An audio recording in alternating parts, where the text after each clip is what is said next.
A very good day to you and welcome to our program. We are seated in the garden. It's a lovely summer's day on the farm. We've got the church just down here. We've got the chapel just next door. Snowy and I are here. We've got a message we want to tell you. Isn't he a lovely horse? I don't know how he does that. He'll stay here for the whole program. You watch. He won't even move until the program's finished. And as soon as I say goodbye, he'll walk off and go and have some grass to eat. He's an amazing horse. I don't want to speak to you about horses. I want to speak to you about love.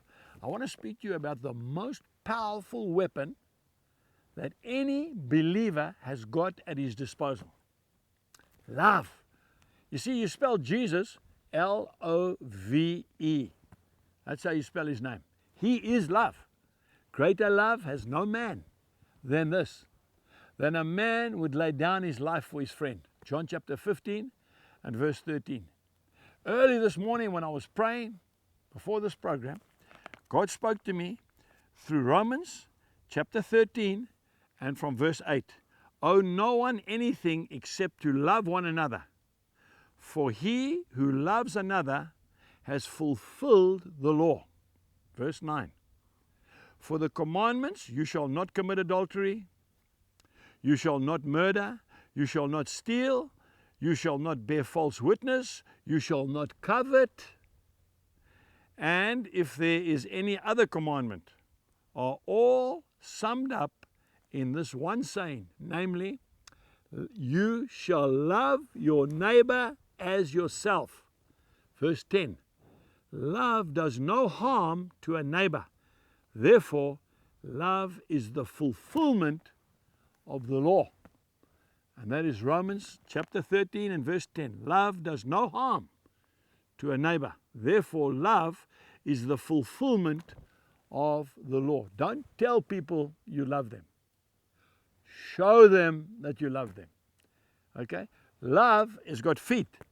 You know, sometimes I've had some very unfortunate funeral services to attend to or to take. And the worst one is a funeral where the person that died committed suicide. It's very, very sad because a lot of people don't know where that person has gone to. I just thank God for one thing, that we have a just and a holy God. That's all I can say. But you know, often, folks, you see the church is packed. People are standing outside. You know, they've come to pay homage to the person that took their lives. And then when the preacher, maybe me or whoever it is, says something like this, you know, this old person lived in a flat in town. I'm just using this as an example. And when eventually the man that was bringing the milk saw that the milk bottles were piling up, he eventually called the police. They broke the door down. They saw that the old person had died a week before. And then they looked at the bed, and then right next to the bed is a little table. And on the table there's a notebook and a pen. And this is what it put. No one came to see me today. And the next day, no one came to see me today. And the next one, no one came to see me today. Loneliness, and eventually they took their lives. And then the preacher will say, but there's so many people here today. Why didn't you go and visit them when they were still alive? Why do you wait for them to die? I want to tell you that real love is a doing word.